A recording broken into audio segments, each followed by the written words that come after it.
Տիկին Հովսեփյան, եթե չընտրվեք այս քվեարկությամբ, նորից կառաջադրի ձեզ խմբակցությունը, թե ոչ։ Եթե չընտրվեմ, իսկ ես մեծ հույս ունեմ, որ չեմ ընտրվի, որ ես հույս ունեմ, որ չեմ ընտրվի, որովհետև փաստացի ես նշեցի, որ ես ունեմ այս հանձնաժողովի հետ կապված իմ մեր ֆրակցիայի որոշակի մոտեցումները, որ պետք է անկեղծ լինենք մեր ժողովրդի հետ, պետք է աշխատենք հենց մեր ժողովրդի առօրյա կյանքում որակական փոփոխություններ մտցնելու ուղղությամբ, կարծես թե այդ օրը պատգամավորների հատկապես, ոչ թե հատկապես մասնավորապես քաղաքացիական պայմանագրի պատգամավորները այդպես չէին կարծում, եւ եթե նրանք այդպես չեն կարծում, հետեւաբար կա արդեն իսկ որոշակի տարբերություն մոտեցումների։ Իմ կյանքում ոչինչ չի փոխվելու, մենք եկել ենք ազգային ժողով աշխատելու, անկախ նրանից որ հանձնաժողովում լինի, այդ հանձնաժողովում ինչ կարգավիճակում լինի, շարունակելու ենք ինտենսիվ աշխատանքները, թե այլ թեկնածու, պատասխանում հարցը դա է, այլ թեկնածու կլինի, կառաջադրվի, թե ոչ, ֆրակցիան կորոշի ու բան կանենք, կհասկանանք։ Իշխանությունը կարող է մի մեթոդ կիրառել, օրինակ չընտրի փոխնախագահը կառավարի, նման բան եղել է, դուք ինչ կանեք։ Տեղյակ եմ, այդ դեպքում ամեն դեպքում մենք, ինչպես ասեցի, մեր աշխատանքները որպես հանձնաժողովի անդամ, սովորական անդամ շարունակելու ենք այնպես։ Եվ գնաց Տիկին Հովսեփյան, մեկ բան ճշտեմ ու ես ավարտեմ գնամ։ Տիկին Հովսեփյան, ձեր դիմում գրելու հետ կապված դուք երեք ասեցի 23 թվականին եք դիմումը գրել, ճիշտ եմ, չէ՞ հիշում։ Շատ 21 բարձ գնանք, նոյեմբերի 9-ից հետո 20 թվականի հաջորդ օրը ես արտաքին գործերի նախարարությունում իմ դիմումը գրել եմ աշխատանքից ազատման։ Ինձ նման նաև գրել են էլի մարդիկ, իրականում արդարության համար պետք է ասել արտաքին գործերի նախարարությունում։ Այո, շնորհակալ եմ հարցի համար։ Պետք է հստակությունը մտցնել, որպեսզի մարդկանց մոտ հանկարծ հյուրընկալումներ չլինեն։ Ես գրել եմ նոյեմբերի 10-ին իմ դիմումը եւ ինչպես նշել եմ իմ խոսքում, եթե արտաքին գործերի նախարարությունում դեռևս կան արդար ազնիվ մարդիկ, նրանք կհաստատեն դա, բայց որոշում ենք կայացրել, նաեւ ինձ նման նաեւ այլ մարդիկ են եղել, որ քանի որ այդ ժամանակը հիշեք, որ երկիրը այսպես անցումային մի փուլում է եղել, պատերազմի այդ շոկից հետո, որոշեցինք սպասել ընտրություններին։ Բայց ես դիմումս գրել եւ իջել եմ փողոց, ինձ մոտ նախապայման է եղել, որ եթե չեք ընդունում իմ դիմումը, այնուամենայնիվ ես իմ անհամաձայնությունը հայտնում եմ վարվող քաղաքականության հետ, ես իջնելու եմ փողոց, ուզում եք ինձ աշխատանքից հանեք։ Բայց շարունակում էլի։ Ներողություն եմ խնդրում, շարունակեմ ձեր բոլոր հարցերին անպայման պատասխանել եմ։ Ու իջել եմ փողոց։ Դրանից հետո ընտրություններից հետո այնպես էր ստացվել, որ իմ սրտի տակ բալիկ կար ու ես գնացի երեխայի խնամքի արձակուրդ։ Ես հիշում եմ հուլիս-օգոստոս, նշեցին, որ սեպտեմբեր էր։ Կարող է նաև այդ մի ամսվա տարբերություն սխալ եմ ասել, ներողություն եմ խնդրում, չէի հիշում։ Եվ ես երեխայի խնամքի արձակուրդում եմ 21 թվականից մինչև 23 թվականը, երբ որ ես կարող էի շարունակել մնալ երեխայի խնամքի արձակուրդում, ես որոշեցի այնուամենայնիվ այդ ժամանակ դիմումս գրել եւ դուրս գալ արդեն ամբողջովին համակարգից։ Օրենքը թույլ չի տալիս դեկրետի մեջ գտնվողին աշխատանքից ազատել։ Ես չէ, 23 թվականին իմ դիմումի համաձայն, 23 թվականի դիմումի համաձայն ես գրել եմ ու աշխատանքից ազատվել եմ։ Լսում եմ ձեր հարցերին։ Դուք ասում եք, որ հուսով եք, որ չեք ընտրվի։ Եթե չէիք ուզում այդ հանձնաժողովը ղեկավարել, որ չխմբակցություն եղել եք, ինչու հենց ձեր թեկնածուն առաջադրվել։ Այդ օրը ոչ, ես մեծ ցանկություն ունեի այդ աշխատանքի պարտավորությունները ստանձնելու, բայց հենց այդ օրը երեք բոլորս ականատես եղանք, որ այնուամենայնիվ հարցադրումների մեծ մասը չէր վերաբերում եվրաինտեգրմանը, այլ վերաբերում էին այլ հարցերի հետագա իհարկե երեկվա քննարկումից հետո, իհարկե, որովհետև եթե չուզենայի չէի էլ առաջադրվի անդրամաբանական կլիներ, ես պետք է ճիշտ մտցնեի իմ խոսույթը, որ երեկվա քննարկումներից հետո ես ինձ մոտ այդ ցանկությունը առաջացա, որ այնուամենը, բայց եթե հանկարծ ընտրությունների արդյունքում ընտրվեմ, թեկուզ այդպես չեմ էլ կարծում օբյեկտիվորեն, ես ամբողջովին լծվելու եմ այդ աշխատանքին իմ ամբողջ ներուժով եւ ավելի զարգացնելով։ Ինչպես իշխանությունն է պատկերացնում կառավարության որպես ծրագրի այդ շրջանակներում, հա, այդ գծի մեջ, թե ինչպես դուք եք պատկերացնում, որը չպիտի լինի գծի շարունակում։ Նայեք, մենք ունենք բազմաթիվ պայմանագրեր, համաձայնագրեր, հանդիպումներ, որ տեղի են ունենում մեր եվրոպական գործընկերների հետ, բայց երբ որ մենք տեսնում ենք, որ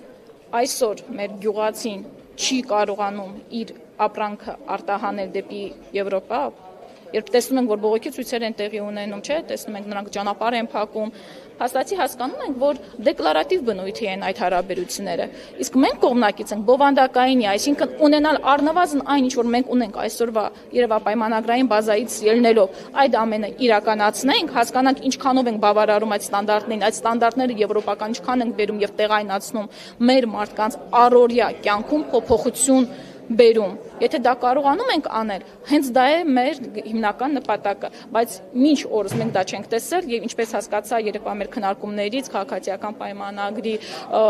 որդեգրած մոտեցումը այլ է։ Հովսեփյան, բայց դուք ձեր բացման խոսքում նշեցիք, որ հույս ունեք չեք ընտրվելու, այդ ձևակերպումը փոքրինչ ձեզ համար հույս է փայփայում, որ դուք ավելի լավ է չընտրվեք, բայց նոր էլ նշեցիք, որ եթե ցանկություն չունենայիք չէիք առաջադրվի, այդ դեպքում օրինակ ավելի լավ չէր թողնել իշխանությանը իրենք էլ ընտրեին, գնային ավելի լավ։ Ես նշեցի իմ պատասխանը, որ երեկվա օրվանից հետո տրված հարցադրումներից հետո ես հասկացա, որ այնուամենայնիվ ինձ համար այդ հարցադրումները ուղղություն դուք ականատես եք եղել, հա, այսինքն բան չէ, դեմ են ու մնացած բոլորին։ Ես չգիտեմ մնացած բոլորին ինչպես է նրա տրամադրվածություն եւ այլն, բայց կոնկրետ երեկվա օրվա քննարկումներից հետո, հարցադրումներից հետո, նիստից հետո այն ինչ որ տեղի ունեցել, պարզ օրինակ, որ ես ուղղակի սայթակում է եղել, որ ասեցի հիբրիդային պատերազմի հետ կապված, չէ, հետո իրականում ի պատիվ նաև քաղաքացիական պայմանագրի հարցադրումը տրվող падգամավորը ինքը իհարկե հասկացա, որ իմ ամբողջ տեքստը դրանից հետո բխում է նրանից, որ մենք դեմ ենք դրան, այն շահարկումը, որ տեղի ունեցավ, ակնհայտ էր, որ նրանք փորձելու են այդ բոլոր մանիպուլյացիաները իրականացնել արդեն անձամբ Դրա համար ես իմ անձնական զգացմունքներից ելնելով երեկվա օրվանից հետո, նորից նշեցի ես հարցին պատասխանեցի, երեկվա օրվանից հետո մտածում եմ, որ ամենայնիվ չեմ ընտրվելու երևի, ինչի պատճառով որևէ կյանքում փոփոխություն չի լինելու եւ հույս ունեմ, որ չեմ ընտրվելու։ Այստեղ, հա, քաղաքական գործիչ եք այլևս եւ այդ փոքր հիասթափությունից հետո տենց որոշել, որ լավ կլինի, որ ձեզ չընտրեն հանձնաժողովի նախագահ, չեք կարծում, որ արդեն քաղաքական գործ չի եւ Չէ, տեսեք, ընդհանրապես ես նշեցի, որ ամբողջությամբ լծվելու եմ աշխատանքին, որ հանձնաժողովում լինեմ, ամբողջությամբ մենք ֆրակցիայով եկել ենք ազգային ժողով աշխատելու անկախ վարչավիճակից, անկախ հանձնաժողովից, այնպես որ որևէ հիասթափություն չկա, բացարձակ։ Ուրեմն ասեմ քաղաքականությունից դուրս գալու ցանկություն ունեք երեկվա քննարկումներից հետո, թե միայն հանձնաժողովի։ Իհարկե ոչ։ Մենք պատրաստ ենք բոլոր սցենարներին, ես պարզապես հայտնեցի, որ երեկվա օրվանից հետո այդ ցանկությունն ինձ մոտ առաջացավ։ Ասացիք, որ ձեր լեզվական սայթը շահարկել։ Այո, պարզաբանել, ովքեր են շահարկել։ Համենայն դեպս ես երբ որ հետևում եի ազգային ժողովի նիստին, Տիկին Ղազարյանի հետ ձեր ունեցած ճշգրտող երկխոսությունից հետո որևէ իշխանական падգամավոր չի շահարկել։ Շահարկում գուցե սոցիալական հարթակներում եղել են։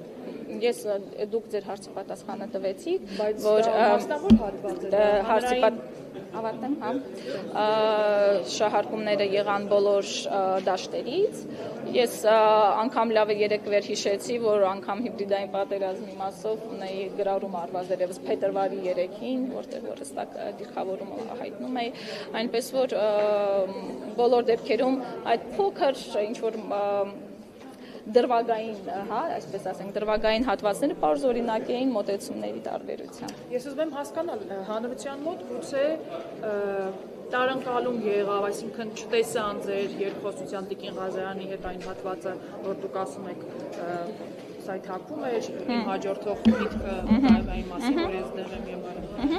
Բայց դուք շահարկում ասվածը տարածում եք խորհրդարանի վրա, որն էլ պետք է ընտրի ձեզ։ Ես մի հատ դրվագային պահը ասացի եւ ասացի, որ դա շահարկվել է, կարող եք նշել տարբեր որ դաշտերի կողմից է շահարկվել, ինքներդ կարող եք տեսնել, ինքներդ կարող եք մոնիտորինգ անել ու հասկանալ։ Քաղաքագետներից մեկը գրառում էր արել, իդեպ ես այդ գրառման ներքո կոմենտ եմ գրել եւ ասել եմ, որ դուք լեզվական Շնորհակալ եմ։ Շնորհակալ եմ։ Շնորհակալություն։ Տիկին Հովսեփյան մի հարցել։ Ձեր երեկվա հարցի պատասխանից քննարկումից այդպես էլ հստակ չդարձավ։ Ի վերջո դուք կողմ եք Եվրոպական միության անդամակցությանը Հայաստանի դադարեցնելով անդամակցությունը ԵԱՏՄ-ին։ Տեսեք, ես նորից կարող եմ ավելի Եվրոպական ինտեգրման կողմնակից կա 3 հարթություն։ Եվրոպական միության հետ հարաբերությունների խորացում, եվրոպական ինտեգրացիա, ինտեգրում եւ Եվրոպական միության անդամակցություն։ Այսօրվա դրությամբ չկա հենց գործադիր ղեկավարի խոսքով չկա Եվրոպական միության անդամակցության այլընտրանք։ Այսինքն նրանք են հայտարարում, որ նման օրակարգ չկա։ Իսկ մենք կողմ ենք գրել են Շանհայի կազմակերպությանն է միանալու, ձգտելու են միանալ, բայց Եվրամիությանը միանալու հետ կապված հստակ չկա, ինչպես Շանհայի դեպքում։ Շատ ճիշտ նկատառում է։ Նրանք անգամ իրենց նախընտրական ծրագրի մեջ, երբ որ կարող է ինչ-որ ավելի քիչ պարտավորեցնող լինի, անգամ այնտեղ նշում են, որ Եվրոպական միության անդամակցության այսօրվա դրությամբ օրակարգ չկա եւ մենք կարծում ենք, որ անկեղծ չէ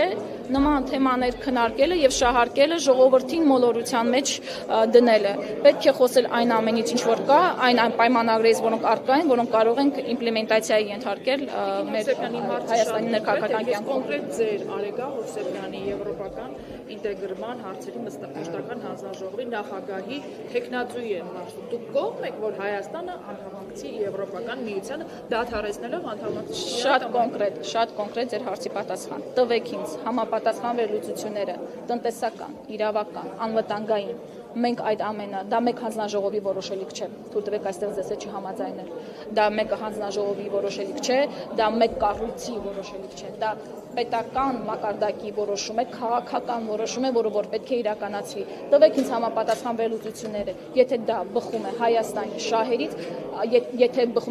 շահերից, ապա մենք չենք կարող դեմ լինել նման օրակարգին։ Տվեք ինձ այդ վերլուծությունները, տվեք ինձ համապատասխան կառույցների կարծիքները, որոշումները, եւ մենք կսկսենք մտածել այդ Անձնապես ներողություն, կներեք, դուք որպես անձնապես Հայաստանի Հանրապետության քաղաքացի, ուզում եք Եվրամիությանը միանալ, թե ոչ, օրինակ եթե հանրաքվե լինի, այո, եք քվեարկելու, ճիշտ է, դա գաղտնի բան է, բայց նաև հաշվի առնելով, որ դուք քաղաքական գործիչ չեք, ձեր դիրքորոշումն է։ Իմ անհատական կարծիքը համընկնում է Հայաստանի Հանրապետության շահերից բխող կարծիքին։ Եթե մենք ունենանք այնպիսի արդյունք, այնպիսի վերլուծություն, այնպիսի որոշում դրանից բխող, որը որ համապատասխանում է Հայաստանի շահերին, եթե վաղը լինի, տասնամյակներ հետո լինի, որտեղ առնվազն, եթե այս իշխանությունները իսկապես ուզում էին գնալ դեպի Եվրոպական միություն, առնվազն դիմում կներկայացնեն, մինչ օրս անգամ դիմում չեն ներկայացնել Եվրամիության անդամակցության։ Եթե լինի այդպիսի վերլուծություն, որը որ կբխի Հայաստանի շահերից, այո, ես կողմ կլինեմ։ Կներեք, եւ մի այսպիսի հարց, մենք Հայաստանի վարչապետից լսում ենք, որ Մոսկվայից կա պահանջ հայ-ռուսական էքսկլյուզիվ հարաբերություններ ունենալու, այն է, որ հիմնական գործառույթները, առևտուր, տնտեսություն եւ այլն լինի Ռուսաստանի հետ, ըստ Նիկոլ Փաշինյանի այտածյան։ Եթե օրինակ դուք համագործակցեք որպես падգամավոր ռուսական կողմի հետ, նման բանի ձևակերպված հարցի կամ կարծիքի դեպքում ձեր հակադարձումը ո՞րն է լինելու։ Տեսեք, ես մի քիչ լավ չեմ հասկանում էքսկլյուզիվ բառը արտաքին քաղաքականության մեջ, ներքին քաղաքականության մեջ, այդ էքսկլյուզիվությունը կարծես ավելի պոպուլիստական ինչ-որ որակում է։ Այն, որ այսօրվա դրությամբ այս իշխանությունների օրոք տնտեսապես մեր կախվածությունը Ռուսաստանից շատ ավելի մեծացել է, դրա մասին խոսում են թվերը։ Մենք կողմենք տնտեսական դիվերսիֆիկացիան, հենց այն պարզ փաստը, հենց եվրոինտեգրման մասին խոսելիս։ Մենք կողմենք, որպեսզի մեր տնտեսությունը դիվերսիֆիկացիայի ենթարկվի, որպեսզի մեր կախվածությունը մեկ կենտրոնից ինչքան շատ մենք փոքր երկիր ենք։ Մենք հնարավորություն չունենք ուղղի մեծ ռիսկերի ընկնել, երբ որ մեր կախվածությունը մի կենտրոնից շատ է լինում, որովհետև այդ մի կենտրոնի կոպիտ ասած գլխի եկածը գալիս է փոխանցվում է մեզ վրա։ Հետևաբար տնտեսական դիվերսիֆիկացիան հատկապես եվրոինտեգրման համատեքստում մենք միանշանակ կողմ ենք։ Տիկին Հովսեփյան, սա մի հատ իրավական խնդիր է, ասում եք դիվերսիֆիկացիա։ Հայաստանը փորձում է դիվերսիֆիկացնել, տնտեսությունը դիվերսիֆիկացնել, բայց ԵԱՏՄ երկրներից ոմանց լիդերները ասում են շատ ուղիղ, որ դուք երկու աթոռին միաժամանակ նստել չեք կարող։ Հարգելի ինձ կողմնորոշվեք ԵԱՏՄ, թե ԵՄ։ Տեսեք, հենց դա է արդեն գալիս դիվանագիտությունը, բանակցային արվեստը։ Երբ որ դու լինում ես կանխատեսելի, վստահելի գործընկեր, դու կարողանում ես համապատասխան գործիքակազմով քո գործընկերոջ հետ բացատրել, հասկացնել քո շահերը որոնք են։ Եթե չի հաջողվում դիվերսիֆիկացիայի ենթարկել տնտեսությունը, ապա դա չի կարող լինել միայն մի կողմի թերացում։ Հետևաբար պետք է ընդամենը իրագործել բանակցային հմտությունները։